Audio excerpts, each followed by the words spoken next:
Hi and welcome to Chromatic Thirds Part 2. In Part 1 we looked at different chromatic thirds and 6 patterns. In Part 2 we're going to look at how they relate to harmonic structures.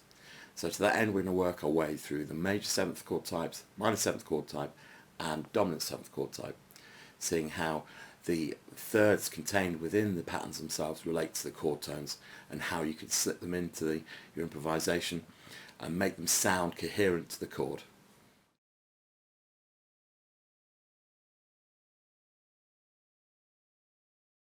Major sevenths. So for all of these examples we're going to do them rooted from C. So that's going to be C major 7th, C minor 7th and C7. And so I've got a persistent sense of the chord. I've set up a string pad on the keyboard that's going to play in the background, so we don't have to worry about tempo or meter, and we can hear the notes sitting against the chord, which is the important thing. So for this first chord I've voiced it like this. So C major 7th, so just to recap, that's C, E, G, B major, B natural, no such thing, and then the voicing is low C and then upper 7th to the B and then E and then G on top, rather than sort of a close voice thing that would be a bit muddy on the keyboard. So it just gives a bit of clarity. So the first thing you've got to consider is the prevailing intervals in the chord. So if we think about a C major chord, a C major 7th chord even, it's major third between the root and third, minor third between the third and the 5th, and major 7th again between 7th and 5th. Major, minor, major. So whatever pattern we choose to use, we need to ensure that we start within the chord. So a good starting point for this might be a major 7th pattern. So there's one that's this one, which you're probably very familiar with.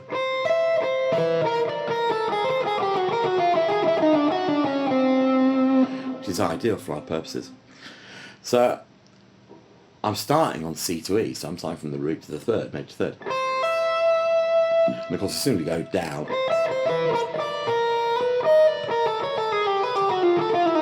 we're out.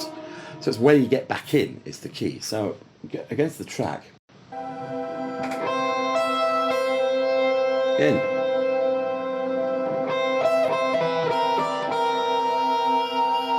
out,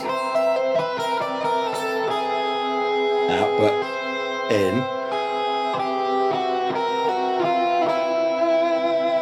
So there I'm back into the third.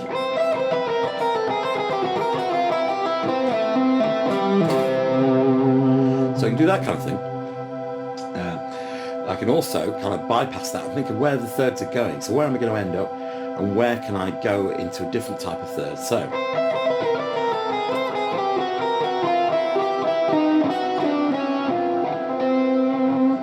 there I'm doing major thirds to start with.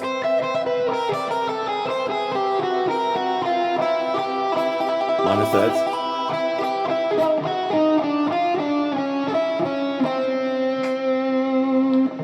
So there's different options there in terms of how you sort of thread your way through the chord. I mean, it depends how long the run needs to be. Very often you can just keep going with a specific interval, major or minor third, until you find an out point. So for instance there I just did it basically all the way down. Just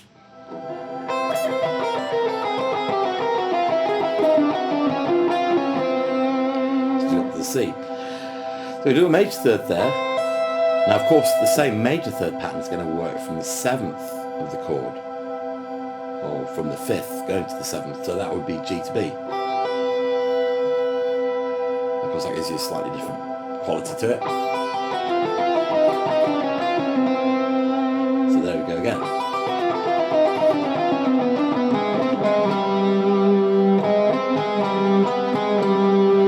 So then once again there I'm not going strictly with the pattern all the way through, I'm looking for a jumping off point. So there, you know.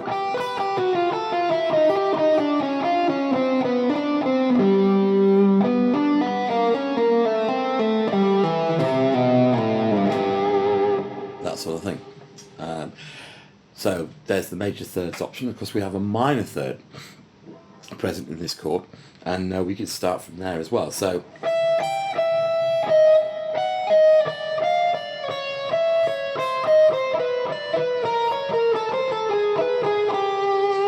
that's going to work too. So going back.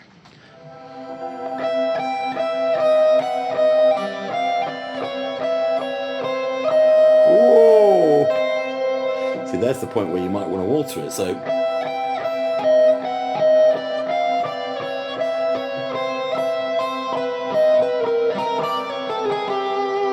there I'm sort of combining two of those minor thirds from that point, from the third to the fifth. Major third now. And again, stepping off there, I missed out the G sharp passing note in order to get to the G to resolve it at the end of the line there. So a lot of it's, you've got to be able to think forward enough to know where you're going to, where you're starting from, where the hooking point is, I call it, how you hook into the chord. You know, so it's the third that I'm going to use between the root and the third, between the fifth and the seventh, or third and the fifth. Of course, whenever you start these lines, you've always ultimately got to be thinking, right, how the hell do I get out of this? How do I make the resolution? Of course, partly that's your ear, but also it's a bit of preemptive thought, which of course applies to all improvisation that requires, well, all improvisation full stop, but any in particular has chord changes that you've got to anticipate and make. So of course, that's thirds. That's very, you know, slight possibilities. I mean, I'm sticking to that one pattern, but as we know, there's a whole bunch.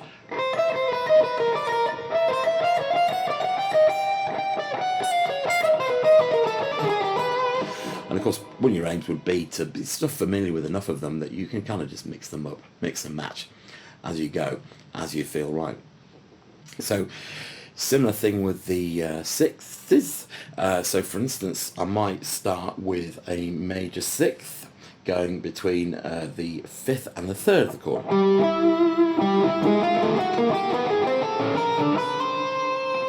So there again, we've got G to E.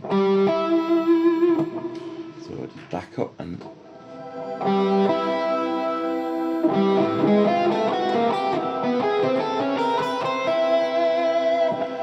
so there I made use of two intervals, a starting interval, again within the chord, the fifth to the seventh, fifth to the third, and then I did third to the root.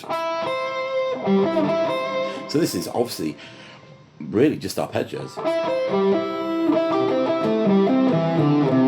Knowing these, but of course then how do they tie into our chromatic thirds patterns?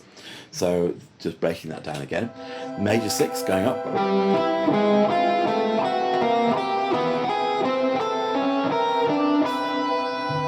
Now it should be an E flat going to a C there, but I don't want that, I want it to resolve, so I'm going to make it E to C, and then we're back into a satisfactory resolution.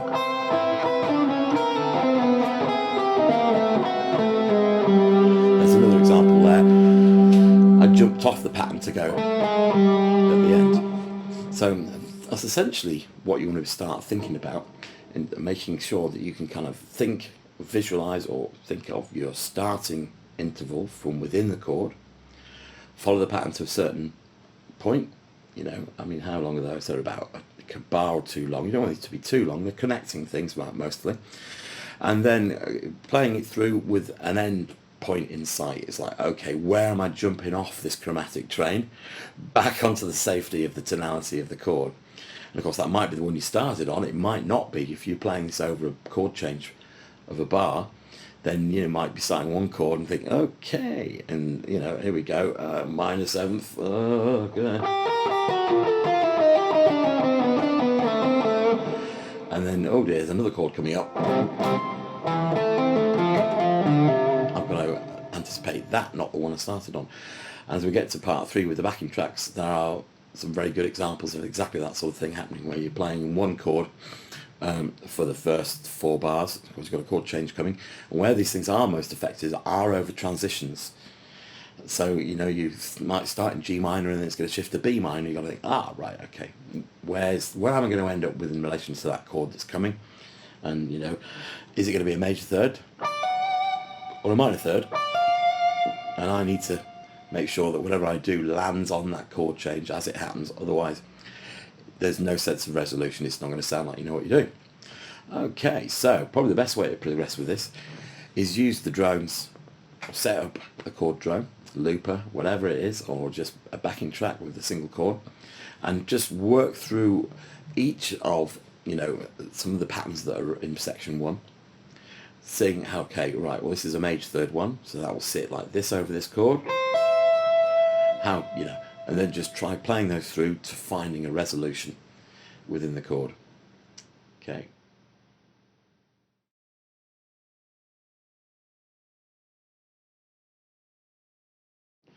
Okay, so on to minor 7th chords.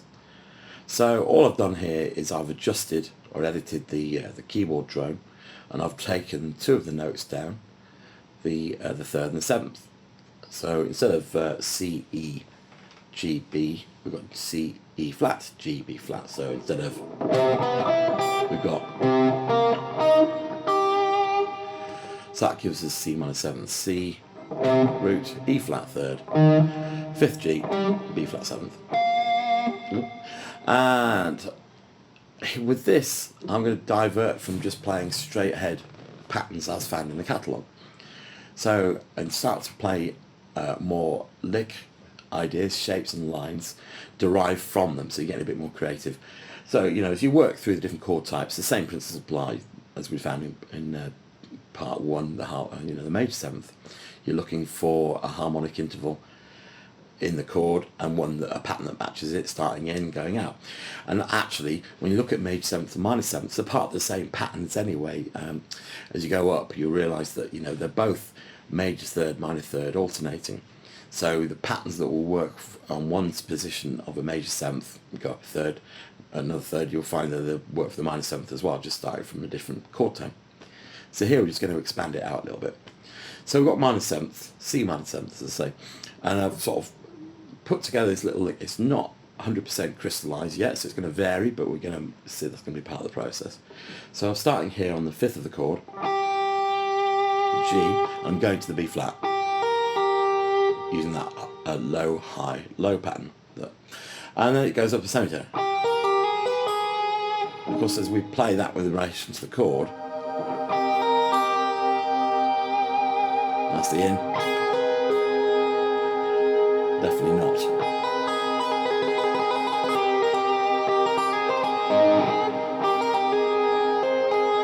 Now I played an accident there where I went to C, of course that brings us back in straight away. So that could be a mini lick. But I'm actually going to go along those lines. So G to B flat, upper semitone, and then I'm dropping down, I'm playing from the 3rd of the chord, the E flat, upper major 3rd. So I've shifted from minor 3rds to major 3rds. But again, conforming to the chord. I'm going to do, well, I've got a few options here. What I might do is just exactly the same thing I did with the previous 3rds. And that's going to work a treat.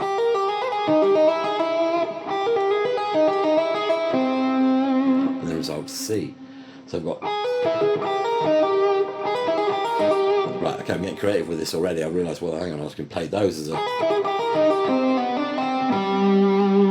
a kind of thing of itself. Right, okay, so what we're doing there. So, minor 3rd, major 3rd. Oh, there's another thing. Right, okay. So I'm going down in the chord, minor 3rd, major 3rd, up, out of the chord, and then back to it. Or the other thing I could do, there's another one.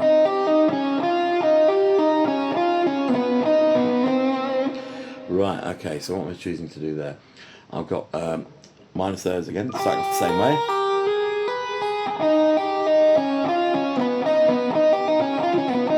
So that's E flat, in the chord, down a tone, D flat to F, out, down a tone again, B to D sharp.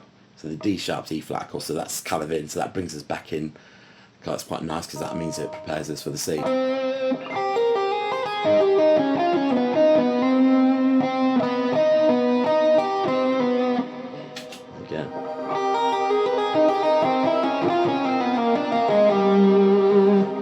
completely different there.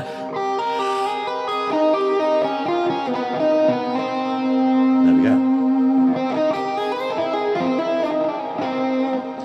And you will end up with actual other scales being implied by this. Sometimes you're going to end up with, I mean, for instance, this pattern, the major third one. If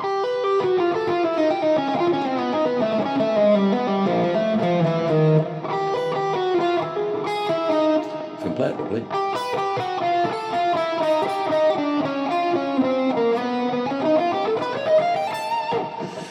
Will imply a whole tone scale into little sections that are quite nice for going out and then coming back in. So again, that line, or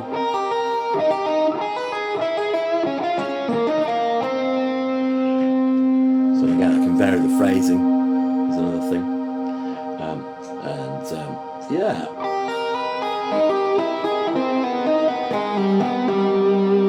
Or keep going, obviously, because these things are symmetrical, then that does make it much easier to kind of prolong them, extend them out. So, you know,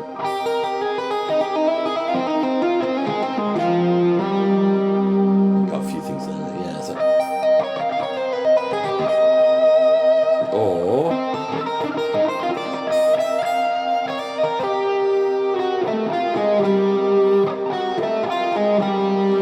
so there, what do you do?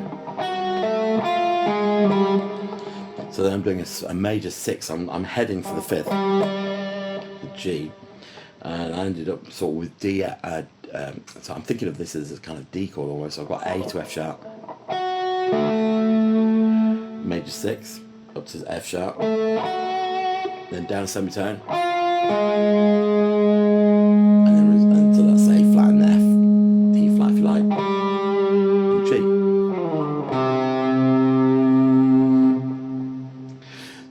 So many possibilities with that.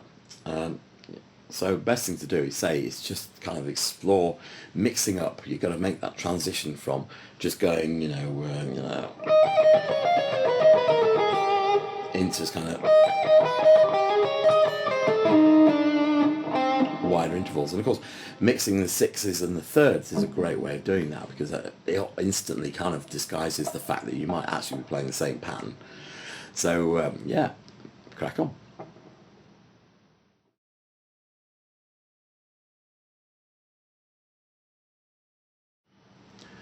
Okay, and on to the dominant 7th. So C dominant 7th, what have we got? We've got C, we've got E, we've got G, and we've got B flat. So it's slightly wonky. We've got major 3rd, minor 3rd, minor 3rd. And of course that gives us a tritone between the E and the B flat. And as with anything dominant 7th, the tritone is really the key to making things work and knowing where to play things, how to hook them into the chord. Get that right, you're halfway there. So, very simply, we can use some of the repeating symmetrical patterns from section 1, and they'll dovetail beautifully into a dominant 7th chord, giving us kind of an in-out feel as we go along. So this one, which you're probably familiar with, is the high-low-high major 3rd pattern, separated by a chromatic shift down with one semitone. All played. Equally could go up.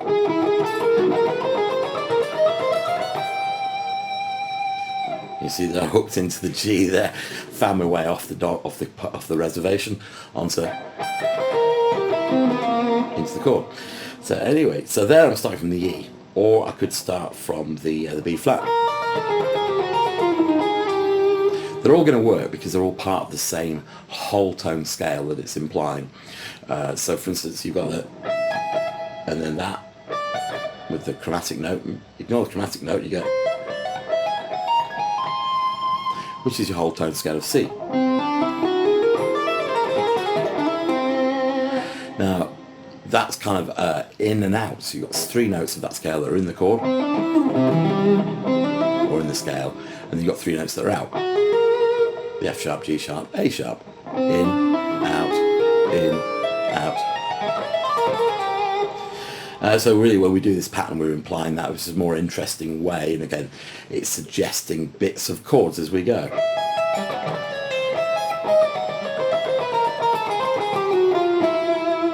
So So again, I sort of jump off there at an opportune moment to resolve onto one of the chord tones. So with the drone, if it decides to work,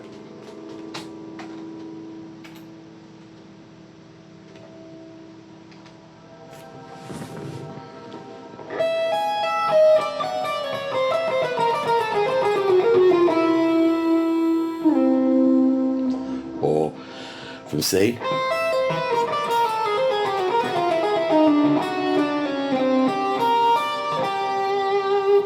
or going upwards, do it from B flat, how about?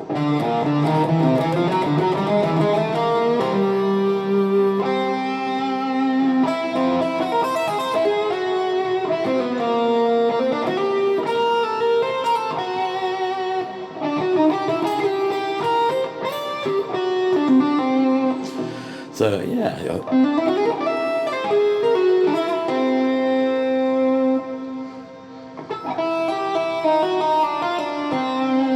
So there I'm using minor thirds. To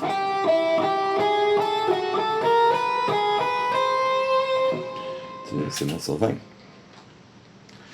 So that's one way of doing it. The other way, you can do sort of diminished type things as well, because that also dovetails into a dominant chord. And once again, the tritone is your way into that. So the diminished scale that you would use for that normally would start on C and it'd be semitone tone repeating.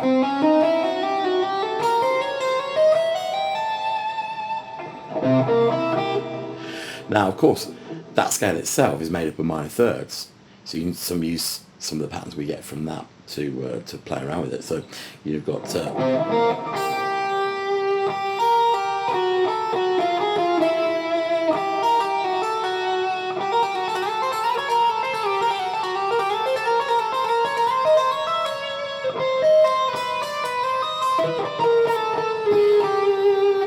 and again, you can either just derive them directly from the diminished. And if you want to do that, it's very simple. You do 2 minor thirds next to each other, and then put tone in between them, and the next tone, tone. So,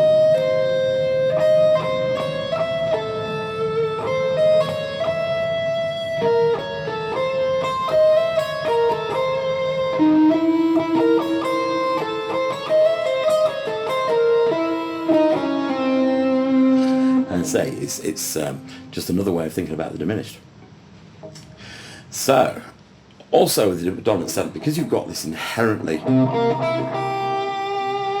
dissonant chord, it does allow for a great deal more latitude in terms of what you can play, and it's a bit of a free-for-all really, in terms of, again, as long as you kind of start in something and go out and come back into it, it'll kind of work. So again, the little line or combination of notes that he's using in the previous section works very well with this. So we go.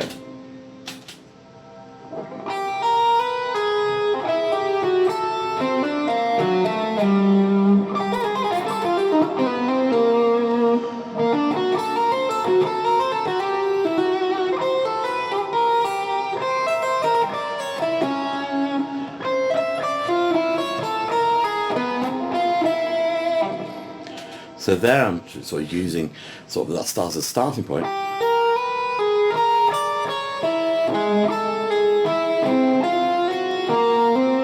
And using some of the wider intervals.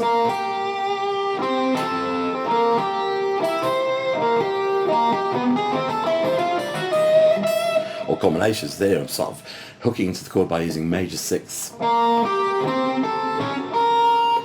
And then the next natural start point would actually be E flat there, but I'm ignoring that and going to the E, which is in the chord, and then going to a minor sixth.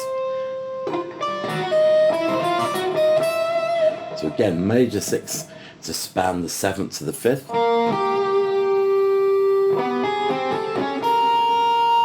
And then jumping off into minor sixths to go from the 3rd to the root, until I land on the next pair, chord tone pair. So.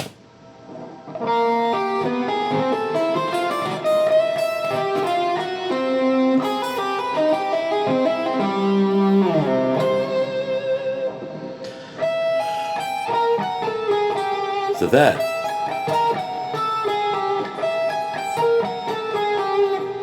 What we got there, starting with as if I'm going to go. I'll go. So that's the third, going to a sharp 5 technically, but resolving down into the 5th, doing a major 6th descent, which is actually the 7th of the chord, and then going into the chromatic 6th.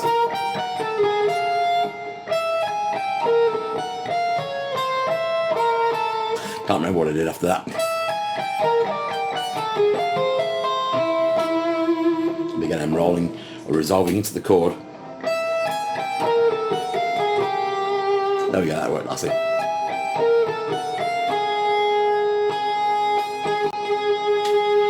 So again, I'm making use of the sharp 5 there.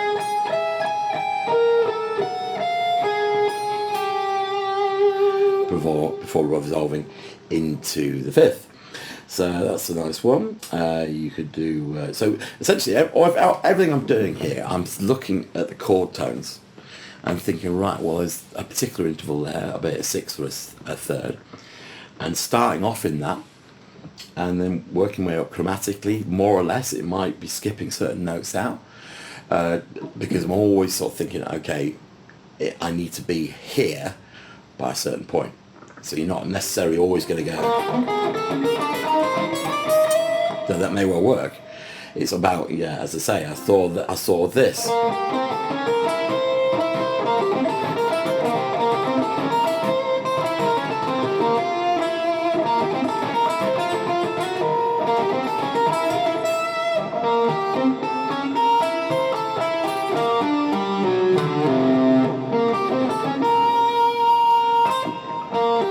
Major 6, B flat to G, C to A, then up chromatically C sharp, or D flat, B flat. Back in the chord here now, but I could go C to E. So again, I'm using those two sort of pairs of chord tones as kind of start and stop points, anchor points within the chord, within the tonality.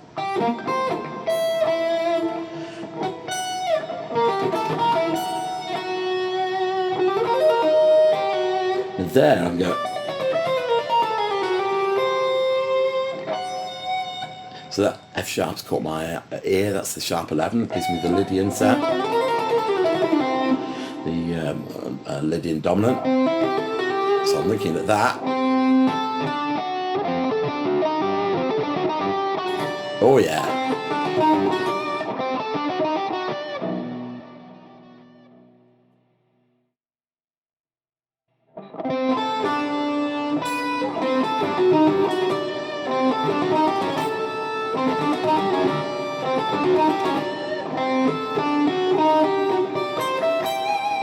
Oh yeah, there we go.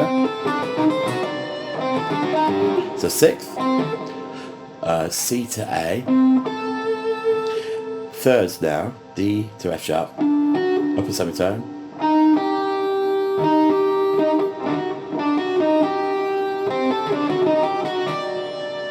and then went back to 6th again, this time the F sharp to D. Give me that Lydian.